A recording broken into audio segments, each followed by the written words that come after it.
नमस्कार। आकाशवाणी की राष्ट्रीय साहित्यिक पत्रिका साहित्य भारती में आपका स्वागत है। मैं हूं मनोज माइंडकर और मैं हूं नवोदिता मिश्रा।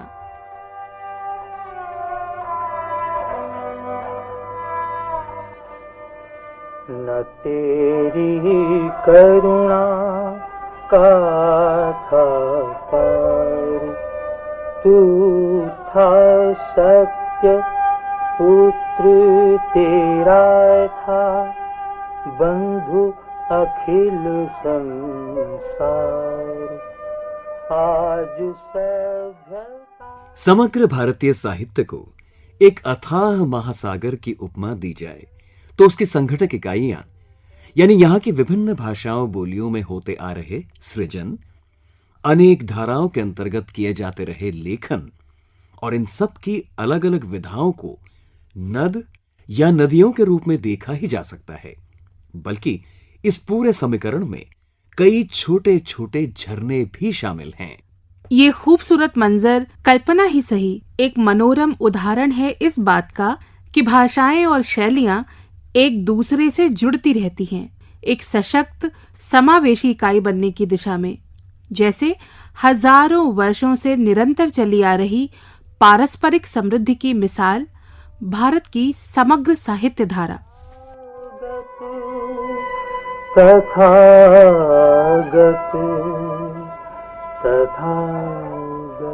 इसी महाधारा का एक अभिन्न अंग है यहीं से अंकुरित, पल्लवित और कई देशों तक फैला हुआ विविध बौद्ध साहित्य। वैशाख पूर्णिमा की दस्तक ने पत्रिका को स्वाभाविक रूप से इस गहन विषय की ओर खींचा। पाया कि बौद्ध साहित्य अपनी समग्रता में सभ्यताओं के निरंतर आलिंगनों का एक अनुपम उदाहरण है। उपधाराओं के अनुरूप इसके विस्तार में संस्कृत, पाली, नेपाली, तिब्बती, सिंहली, चीनी, जापानी और दक्षिण पूर्व एशिया की कई भाषाओं का समावेश है। प्राचीन ग्रंथ त्रिपिटक की एक उपधारा से जुड़ी जातक कथाएं तो विश्व के प्रसिद्ध संग्रहों में अग्रणी हैं।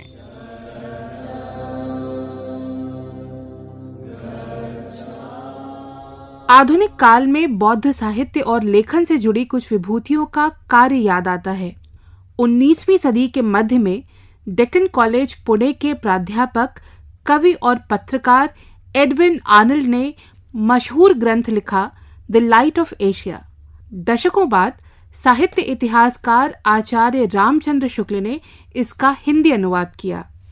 इधर बाबा साहेब डॉक्टर B.R. अम्बेडकर के ग्रंथ द बुद्ध एंड हिज धम्म का हिंदी और पंजाबी में अनुवाद किया बौद्ध साहित्यकार भदंत आनंद कौसल्यायन ने।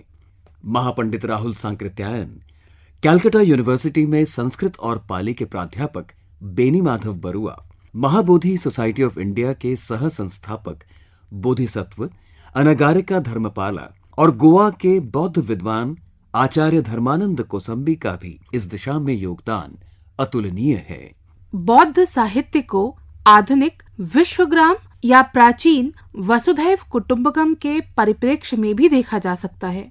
इसका विस्तार और गहराई भारतीय साहित्य की एक अहम धारा को वैश्विक रूप प्रदान करता है।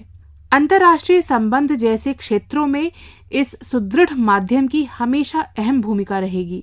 सुनते रहिए राष्ट्रीय साहित्य पत्रिका साहित्य भारती।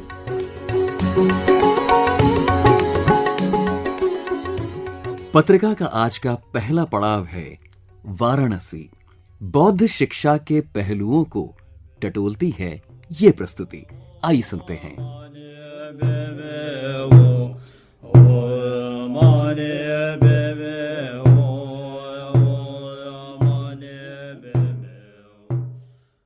धर्म का मूल है ज्ञान और शिक्षा ज्ञान के अभ्यास और आत्मोन्नयन का माध्यम है। तिब्बती शरणार्थी और भारतीय हिमालयी क्षेत्र के विद्यार्थियों को बौद्ध धर्म की शिक्षाओं के साथ साथ आधुनिक शिक्षा प्रदान करने के महत्वपूर्ण उद्देश्य को लेकर स्थापित है सारनाथ वाराणसी स्थित केंद्रीय उच्च तिब्बती शिक्षा संस्थान। गौतम बुद्ध की उपदेश स्थली में प्रचुर हरितिमा के मध्य 27 एकड़ क्षेत्र में स्थापित ये मानित विश्वविद्यालय विशिष्ट उद्देश्यों की पूर्ति हेतु स्थापित देश का एक अन्यतम संस्थान है। इस संस्थान की स्थापना 1967 में पंडित जवाहरलाल नेहरू और परम पावन दलाई लामा की संयुक्त प्रेरणा से हुई। बौद्ध धर्म और तिब्बती अध्ययन का देश में ये एकमात्र ऐसा संस्थान है जहां उन 10 विद्याओं का अध्ययन और शोध होता है जो प्राचीन भारत में नालंदा, तक्षशिला, विक्रमशिला और उदंतपुरी जैसे प्रतिष्ठित शिक्षा केंद्रों की विरासत थी। संस्थान ने बौद्ध दर्शन, बौद्ध साहित्य, पाली साहित्य और महायान साहित्य के संवर्धन और संरक्षण के महत्वपूर्ण कार्य किए हैं। इसके अलावा वज्रयान साहित्य पर कार्य करने वाला ये देश का एकमात्र संस्थान है। संस्थान के कुलपति प्रोफेसर गेशे नवांग समतेन बताते हैं, इस विश्वविद्यालय की भूमिका तिब्बती विद्या या बौद्ध विद्या का संरक्षण और संवर्धन, इसके साथ साथ लुप्त संस्कृत भाषा में लिखी गई जितनी भी कृतियां हैं उसको हम तिब्बती के माध्यम से उसे फिर से संस्कृत में लाने का प्रयास करते हैं। इस पुनरुद्धार की प्रक्रिया में हम लोगों ने 100 से अधिक ग्रंथों का फिर पुनरुद्धार किया है। इसके साथ साथ फिर हिंदी में भी हम लोगों ने किया। काव्य शास्त्र में शोध होता है जिसमें काव्य दर्शन की बात की जाती है और फिर काव्य दर्शन जो है ये एक बहुत प्राचीन भारतीय परंपरा है और बहुत ही समृद्ध है और इसके साथ साथ फिर भाषा विज्ञान भी है। इन सारी चीजों के ऊपर शोध करके लेखन के माध्यम से जो विद्या है उसका खेत का हम संवर्धन भी करते हैं। संरचना की दृष्टि से देखें तो केंद्रीय उच्च तिब्बती शिक्षा संस्थान में 2 प्रशासनिक भवन, 2 अकादमिक भवन, विद्यार्थियों के लिए कक्षाओं और अध्यापक कक्ष के साथ साथ शांत रक्षिता पुस्तकालय अवस्थित है जहां बौद्ध धर्म से संबंधित साहित्य की दुर्लभ पांडुलिपियां अपने मूल रूप में संरक्षित हैं। अपनी स्थापना से लेकर आज तक केंद्रीय उच्च तिब्बती शिक्षा संस्थान सारनाथ वाराणसी ने अनेक महत्वपूर्ण पुस्तकें प्रकाशित की हैं जिनमें कई तिब्बती ग्रंथों का अनुवाद भी शामिल है। संस्थान के शोध जर्नल थीह पत्रिका को अंतर्राष्ट्रीय मान्यता प्राप्त है। दुर्लभ बौद्ध ग्रंथ शोध विभाग में तिब्बती से संस्कृत में ग्रंथों के अनेक अनुवाद, दुर्लभ आलेखों के संग्रह और संदर्भ ग्रंथ उपलब्ध हैं। Doctor T.R. साशिनी ने हमें बताया, हमारे विभाग का नाम है दुर्लभ बौद्ध ग्रंथ शोध विभाग। इसका उद्देश्य ये था कि भारत में बौद्ध धर्म का जो वज्रयान साहित्य है वो करीब करीब अछूता सा रह गया है। उस वज्रयान साहित्य को आज स्कॉलरों के सामने लाया जाए। 30 तंत्र साहित्य के विशाल ग्रंथ, 88 लघु ग्रंथ, इतना हम लोग अब तक प्रकाशित कर चुके हैं। तंत्र साहित्य से संबंधित जैसे कि अन्य 14 ग्रंथ भी हम लोगों ने प्रकाशित किए हैं। थी शोध पत्रिका जो है आरंभ से लेकर अब तक इसका 62वां अंक जो है छप जाएगा। संस्थान में स्थित अतिशा हॉल में निरंतर महत्वपूर्ण राष्ट्रीय अंतर्राष्ट्रीय आयोजन होते रहते हैं। इस सभागार का नामकरण 10वीं-11वीं शताब्दी के महान बांग्ला बौद्ध दार्शनिक और संत अतिशा दीपांकर सृजनन के नाम पर किया गया है। संस्थान के परिसर में छात्र छात्राओं के लिए 4 छात्रावासों के अलावा बौद्ध भिक्षुक भिक्षुणियों यानी मॉन्क और नन्स के लिए भी अलग अलग निवास और साधना स्थल बनाए गए हैं। पारंपरिक तिब्बती चिकित्सा पद्धति सोवा रिंगपा का भी संस्थान में संकाय है। यहाँ 2 स्वास्थ्य केंद्र हैं। पारंपरिक तिब्बती चिकित्सा सिद्धांतों पर आधारित केंद्र भी है। इसके बारे में हमें बताया केंद्र के डॉक्टर टाशी दावा ने। इसका इतिहास जो है 4000 साल से भी पुराना और वो ज्यादातर पहले सेंट्रल एशिया, तिब्बत में खास तौर पर और रशियन फेडरेशन कंट्रीज, फिर हिमालयन बेल्ट, ये सब में प्रचलित था। कुछ शोध करने के लिए ये पहले शुरुआत हुआ था। तब उसमें था एक गायनिकोलॉजी भी था, पीडियाट्रिक्स साथ में थे, निदान वाला पैथोलॉजी वाले भी थे, फिर साइकोपैथोलॉजी भी थे, बेशकिया कल्पना जैसे फार्माकोलॉजी उसमें भी हुआ, इन्वेसिव सर्जरी शास्त्र में था, लेकिन उसका काफी एप्लीकेशंस जो है वो लुप्त हो चुके थे। यहाँ स्थित शांता रक्षिता पुस्तकालय में बौद्ध धर्म और दर्शन के साथ साथ भारतीय दर्शन, इतिहास, संस्कृति और शिक्षा पद्धतियों की अनेक पुस्तकों और पांडुलिपियों का संग्रह मौजूद है। यहाँ शिक्षा के आधुनिक माध्यमों का भी अप्रतिम समन्वय है। मल्टीमीडिया विंग और ऑडियो वीडियो लाइब्रेरी भी है। यहाँ बौद्ध आलेखों का संग्रह और उनके संरक्षण का महत्वपूर्ण कार्य होता है, जिसे विश्व के अन्य पुस्तकालयों के साथ भी समय समय पर साझा किया जाता है। ग्रंथालय प्रमुख प्रोफेसर टाशी छेरिंग ने हमें बताया, यहाँ इस समय लगभग 1,25,000 से ज्यादा पुस्तकें हैं और ये मुख्यतः बौद्ध दर्शन से संबंधित, और वो भी तिब्बती है ना। इस संस्थान को स्थापना किया तो उस समय दलाई लामा जी और पंडित नेहरू जी ने विशेष करके तिब्बती बौद्ध धर्म को संरक्षण के लिए ये बनाया गया था। तिब्बती में कहते हैं कि कंजूर और तेंजूर का माने बुद्ध वचन, जुर माने अनुवाद, और विशेषकर तिब्बती परंपरा जो है ना, महायान ट्रेडिशन जो संस्कृत पर निर्भर करते हैं। जो बुद्ध वचन संस्कृत में है उसी को भारतीय पंडित और तिब्बती पंडित इकट्ठा करके जो तिब्बती भाषा में अनुवाद किया है उसको कंजूर कहते हैं। उसमें 100 ग्रंथों से ज्यादा है। किताब को फिजिकल रूप से देखने की आवश्यकता नहीं है। मल्टीमीडिया सेक्शन करके अलग है, उसमें माइक्रोफिल्म भी है, माइक्रोफिश भी है, वहां से देख करके डिजिटल से बाहर भेज भी सकते हैं। संस्थान में 5 अकादमिक संकाय हैं। इनमें प्रमुख है बौद्ध दर्शन संकाय, जिसमें तिब्बती बौद्ध धर्म दर्शन भी समाहित है। संस्थान के प्राध्यापक डॉक्टर रमेश चंद्र नेगी हमें बताते हैं, दर्शन वास्तविक रूप से वो है जो आपके ज्ञान को आगे से आगे ले जाता है, उत्तरोत्तर वृद्धि करता है। तो इसमें हम लोग जैसे थेरवाद कहते हैं, महायान कहते हैं, तंत्रयान कहते हैं, तो इसमें भी ऐसा ही है, नीचे से ऊपर वो उत्तम अवस्था की ओर चले जाता है।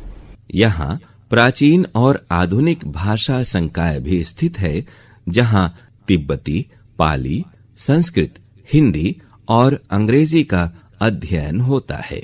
सामाजिक विज्ञान संकाय में एशिया का इतिहास, तिब्बती इतिहास और राजनीति शास्त्र और अर्थशास्त्र का अध्ययन और अध्यापन होता है। पारंपरिक तिब्बती चित्र और काष्ठ शिल्प कला का अध्ययन अध्यापन ललित कला संकाय में होता है। सहायक प्राध्यापक कुंगा निंगपो जानकारी देते हैं, टिबेटन आर्ट है वो जो ज्यादा है भगवान बुद्ध के ऊपर है। जो भगवान बुद्ध का जो लिखा हुआ है उसके अकॉर्डिंग टू हम बनाते हैं। पेंटिंग ही है और वुड क्राफ्ट भी है, वो भी सब बुद्धिज्म की रिलेटेड बनाते हैं। तिब्बती साहित्य, कला, संस्कृति, धर्म और दर्शन की समृद्ध परंपरा रही है।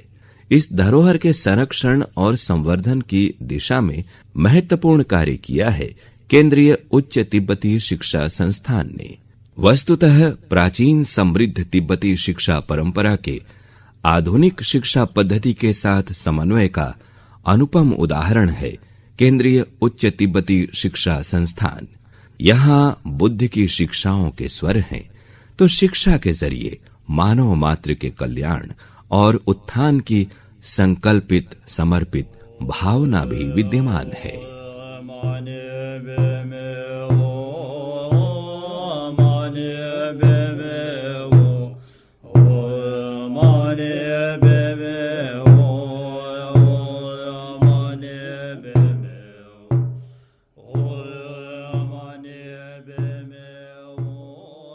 आप सुन रहे थे लघु रूपक ओम मणि पद्मे होम। वाचन स्वर अरुण पांडेय का।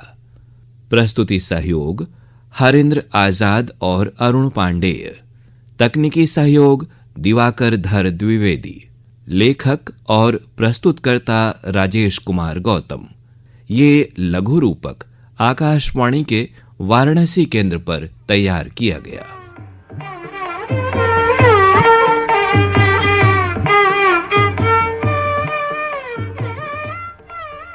आजादी का अमृत महोत्सव के अंतर्गत आज हम बात करेंगे एक दुर्लभ कर्मठ व्यक्तित्व की। बौद्ध भिक्षु और बौद्ध साहित्यकार होने के साथ साथ भदंत आनंद कौशल्यायन ने स्वाधीनता संग्राम में सक्रिय भाग लिया। 1905 में अंबाला जिले के सोहना गांव में भदंत आनंद कौशल्यायन का जन्म हुआ। बचपन में उनका नाम हरनाम दास था। माता पिता की असमय हुई मृत्यु के बाद हरनाम को कठिनाई भरा जीवन बिताना पड़ा, लेकिन इस मेधावी बालक ने शिक्षा और भाषाओं के प्रति अपना हौसला टूटने नहीं दिया। इधर स्वाधीनता आंदोलन देश में जोर पकड़ रहा था। हरनाम असहयोग आंदोलन में कूद पड़े। बरतानवी हुकूमत का खुफिया तंत्र उन्हें पकड़ने को आतुर हुआ। इसी राह पर आगे चलते हुए उनकी मुलाकात महापंडित राहुल सांकृत्यायन से हुई। गुरुवर की बहुआयामी विद्वत्ता का युवा हरनाम के मन मस्तिष्क पर गहरा प्रभाव पड़ा। बाबा साहेब आम्बेडकर के विचारों से भी वो प्रेरित हुए। गुरुवर ने उन्हें परिव्राजक बनने की सलाह दी। उन्हीं के मार्गदर्शन में वो हिंदी भाषा की सेवा करने श्रीलंका गए, जहां उन्हें भदंत आनंद कौशल्यायन के नाम से अलंकृत किया गया। भारत छोड़ो आंदोलन का दौर आ चुका था। भदंत आनंद कौशल्यायन और महापंडित राहुल सांकृत्यायन ने इसमें सक्रिय हिस्सा लिया, लाठियां भी खाईं। डॉक्टर सुरजीत कुमार सिंह। डॉक्टर भदंत आनंद कौशल्यायन का भारतीय स्वतंत्रता संग्राम में भी योगदान है। उन्होंने 1920 में असहयोग आंदोलन के आरंभ होने के समय अपनी पढ़ाई को छोड़ दिया और वह आज़ादी के आंदोलन में कूद पड़े। लाहौर के जिस कॉलेज में वह पढ़ते थे, उनके वरिष्ठ सहपाठी शहीद भगत सिंह, सुखदेव और प्रसिद्ध हिंदी के लेखक यशपाल रहे हैं। भंते जी ने 1924 में पुनः आज़ादी के आंदोलन की लड़ाई में भाग लिया और वह 1927 के मद्रास अधिवेशन के लिए गए और इसके अलावा वह 1942 के आज़ादी के आंदोलन में उन्हें कारावास की सजा हुई। एक नायाब पुरानी रिकॉर्डिंग हमारे हाथ लगी, जिसमें भदंत आनंद कौशल्यायन आकाशवाणी नागपुर को दिए गए एक साक्षात्कार में महापंडित राहुल सांकृत्यायन के व्यक्तित्व के कुछ विशिष्ट बिंदुओं पर प्रकाश डालते हैं। महापंडित राहुल सांकृत्यायन ऐसे ही निकटस्थ, प्रतिभा संपन्न महानुभाव थे। एक दिन प्रातःकाल उन्होंने सहसा कहा, मैंने तिब्बत जाने का निश्चय किया है। तिब्बत में जो बौद्ध ग्रंथों की अपार राशि विद्यमान है, उसके अध्ययन के बिना मेरा बौद्ध धर्म का ज्ञान अधूरा है। भदंत आनंद कौशल्यायन कई भाषाओं के ज्ञाता थे। देश में हिंदी के प्रचार प्रसार में उन्होंने सक्रिय भूमिका निभाई। उनके लेखन का विस्तार धार्मिक साहित्य के साथ साथ सामान्य मानवीय संवेदनाओं को भी छूता है। समाज के हाशिए पर रहने वाले लोगों को शिक्षित करने के लिए उन्होंने कई प्रयास किए। 2008 में महात्मा गांधी अंतर्राष्ट्रीय हिंदी विश्वविद्यालय वर्धा में उनके योगदान को रेखांकित करने के लिए डॉक्टर भदंत आनंद कौशल्यायन बौद्ध अध्ययन केंद्र स्थापित किया गया। ये एक उल्लेखनीय तथ्य है। केंद्र के सहायक प्रोफेसर डॉक्टर सुरजीत कुमार सिंह कहते हैं, डॉक्टर भदंत आनंद कौशल्यायन हमेशा कहा करते थे कि उनके साइकिल के दो पहिए हैं, एक पहिया पाली भाषा है और दूसरा पहिया हिंदी भाषा है। वह वर्धा स्थित राष्ट्रभाषा प्रचार समिति के 10 वर्षों तक प्रधानमंत्री रहे और वह श्रीलंका के विद्या अलंकार विश्वविद्यालय में 10 वर्षों तक हिंदी विभाग में प्रोफेसर एवं विभाग अध्यक्ष रहे। उन्होंने भिक्षु जगदीश कश्यप, महापंडित राहुल सांकृत्यायन, भिक्षु धर्मरक्षित और आचार्य धर्मानंद कोसंबी इत्यादि लोगों के साथ मिलकर पाली भाषा एवं साहित्य के भारत में पुनर्जागरण के लिए काम किया। उल्लेखनीय तथ्य ये भी है कि जातक कथाओं को पाली भाषा से सरल हिंदी में अनुवाद करने का श्रेय भदंत आनंद कौशल्यायन को ही जाता है। एनसीईआरटी की वेबसाइट पर उनकी लिखी कई किताबों का जिक्र मिलता है। अंतर्राष्ट्रीय वेबसाइट्स टटोले तो यदि बाबा न होते, इस पुस्तिका में उन्होंने बाबा साहेब के योगदान का मार्मिक विश्लेषण किया है। आध्यात्मिक और सामाजिक समरसता की दिशा में इस देशभक्त भाषा महर्षि को पत्रिका का सादर नमन। भदंत अमृत इस प्रस्तुति में केंद्रीय हिंदी रूपक एकांश का साथ दिया सचिन लडोले, आकाशवाणी नागपुर। साहित्य, लेखन, शैली और उसके विविध रंग, यही तो सौंदर्य है भारतीय साहित्य पुष्पगुच्छ का। कहीं गांभीर्य, कहीं लालित्य, तो कहीं यथार्थ से जुड़ा मनोविनोद। पत्रिका को बोध हुआ कि आगामी 21 तारीख को हम सबके प्रिय व्यंग्यकार, कवि और पटकथा संवाद लेखक शरद जोशी की पुण्यतिथि है। उन्हें याद करते करते साहित्यकार और प्रसारण कर्मी संदीप श्रोत्रिय। आज हिंदी साहित्य में व्यंग को अगर लोकप्रिय विधा का दर्जा हासिल है तो इसके लिए जिन कुछ एक रचनाकारों का शुक्रिया अदा किया जाना चाहिए, उनमें शरद जोशी का नाम महत्वपूर्ण है। दरअसल हरिशंकर परसाई ने व्यंग को अगर अकादमिक गरिमा सौंपी है तो शरद जोशी ने इस विधा को लोकप्रियता की ऊंचाई तक पहुंचाने का काम किया है। शरद जोशी के व्यंग सिर्फ किताबों और साहित्यिक पत्र पत्रिकाओं तक ही सीमित नहीं रहे, बल्कि उन्होंने अपने व्यंग अखबारों के कॉलम, कवि सम्मेलनों, नाटकों के मंच, टीवी सीरियल और फिल्मों के लेखन तक उन्हें जोड़ा। लिखित शब्द से ज्यादा उनके व्यंग वाचिक परंपरा से खूबसूरती के साथ जुड़े रहे, यानी सुनने सुनाने से ताल्लुक रखते थे। यही वजह थी कि शरद जोशी ने व्यंग विधा को आम आदमी के बीच मान दिलाया और आज व्यंग लेखन लोकप्रिय विधा की तरह पहचाना जाता है तो उन्हीं की बदौलत। व्यंगकार की कला उसके नजरिए में होती है। तभी तो खुद अपने लेखन के बारे में शरद जोशी लिखते हैं कि सन 41 से मैं साहित्य के फटे में अपनी टांग फंसाए हुए हूं।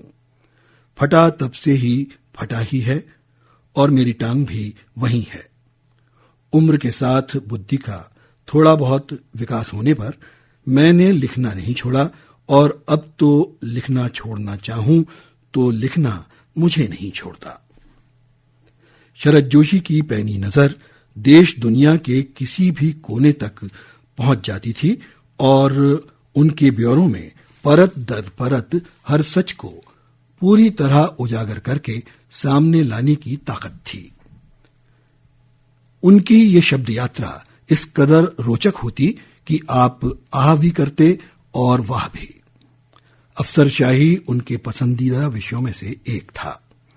उनके व्यंग्य जीप पर सवार इल्लियां में वे इसी अफसरशाही पर करारा व्यंग करते हैं।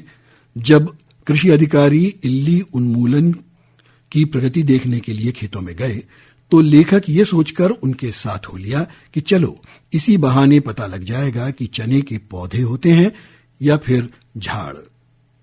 और इल्ली के बहाने खेतों की जो दुर्गति हुई उसे समझने के लिए ये पंक्तियां ही काफी हैं। कुछ देर बाद हम लोग जीपों पर सवार होकर आगे बढ़ गए। किसान ने हमें जाते हुए देख राहत की सांस ली। जीप में काफी हरा चना पड़ा था। एकाएक मुझे लगा जीप पर 3 बड़ी बड़ी इल्लियां सवार हैं। सच में ऐसी हजारों लाखों इल्लियां हैं। ये सिर्फ चना ही नहीं खाती बल्कि सब कुछ खाए जा रही हैं। बात पोस्ट ऑफिस की हो या फिर खादी ग्रामोद्योग की, शरद जोशी की निगाह से कोई बच नहीं पाया। सूखाग्रस्त इलाके में नेता पानी भरने जा रही महिला से पूछता है, कितनी दूर जाना पड़ता है पानी लेने? जवाब मिला 5 किलोमीटर। उसने फिर पूछा, और वापस कितनी दूर आना पड़ता है? अब जवाब सुनने की हिम्मत किस में है? ये धार है शरद जोशी की व्यंग रचनाओं की। उन्होंने शुरू में कुछ कहानियां लिखी, फिर पत्रकारिता, व्यंग्य लेखन, भोपाल में सरकारी नौकरी और फिर स्वतंत्र लेखन। लेकिन हर जगह उनकी पैनी नजर, धारदार नजरिया और बात कहने का बेबाक अंदाज उनके साथ रहा, जो उन्हें वास्तव में शरद जोशी बनाता है। क्या कहा? मृत्यु? तो जनाब, ऐसे लेखक मरते कहां हैं? स्वरांश सौजन्य, संतोष अग्निहोत्री, आकाशवाणी इंदौर। सचमुच कभी कभी विश्वास करना मुश्किल होता है कि शरद जोशी को इस फानी दुनिया से अलविदा कहे हुए 3 दशकों से भी अधिक बीत चुके हैं। साहित्य, लोकप्रिय संस्कृति, खासतौर से व्यंग विनोद के माध्यम से उनका योगदान आत्ममंथन को प्रेरित करता है, और ऐसा नहीं कि सिर्फ साहित्य मर्मज्ञों को, आम जनमानस को भी। वाकई दुर्लभ।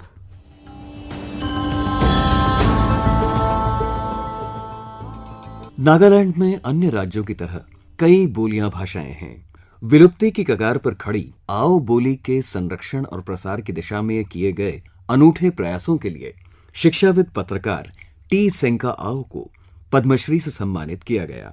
साहित्य भारती से उन्होंने अपनी बात साझा की। आओ मिलें। सर, आपका आओ साहित्य के विकास में सबसे बड़ा योगदान क्या रहा? Any language that does not have a... जिस भाषा की कोई लिपि नहीं होती, उस भाषा को लिखने में कठिनाई होती है। आओ के पास भी अपना कोई लिपि नहीं है, जिससे वर्तनी और ध्वनि उच्चारण के उपयोग में हमें बहुत कठिनाइयाँ आती हैं। इसलिए मैंने एक पुस्तक लिखी जिसका नाम है आओ ओसी टेंसिनियम 1, जिसके सहयोग से सभी आओ को एक समान वर्तनी में लिख सकते हैं। यही सबसे बड़ा योगदान मेरा है। The greatest contribution I made. आपके भविष्य की क्या योजना है? My future plan is to... मेरी भविष्य की योजना है कि आओ को मास्टर डिग्री तक पढ़ाया जाए। मेरी योजना आओ ओसी टेंसिनियम 1 के 3य संस्करण लिखने की है। मेरी एक पुस्तक प्रकाशित होने की प्रक्रिया में है और 3 पुस्तकों की स्क्रिप्ट तैयार है। मेरी इच्छा है कि ये जल्द ही प्रकाशित हो, जिसे मैं देख सकूं। very soon. टी सेंका आओ को आपने सुना। स्वरांश सौजन्य एल.के. मुलोनी और तेंजिन तिबा, आकाशवाणी कोहिमा। अनुवाद में हमें सहयोग दिया कोहिमा विश्वविद्यालय के हिंदी विभाग के सहायक प्रोफेसर डॉक्टर ब्रिजेश शर्मा ने। कल लेखन और पत्रकारिता की दृष्टि से एक अति महत्वपूर्ण दिन था, वर्ल्ड प्रेस फ्रीडम डे। विश्व भर में सदियों से पत्रकारिता की एक महत्वपूर्ण सकारात्मक भूमिका भी रही है। न्याय, समाज नवरचना और समरसता के परिप्रेक्ष्य में पत्रिका उन सभी कर्मियों के अनुपम कार्य को रेखांकित करते हुए दुनिया के विभिन्न भूभागों में कर्तव्य निभाते हुए सर्वोच्च बलिदान के लिए विनम्र श्रद्धांजलि अर्पित करती है। पिछले दिनों महाराष्ट्र के लातूर जिले के ऐतिहासिक उदगीर नगर में 95वां अखिल भारतीय मराठी साहित्य सम्मेलन आयोजित किया गया। उदगीर के भाषाई अनूठेपन का अंदाजा आप इस भौगोलिक बात से लगा सकते हैं कि ये नगर महाराष्ट्र, कर्नाटका और आंध्र प्रदेश राज्यों की सीमाओं का एक तरह से मिलन स्थल है।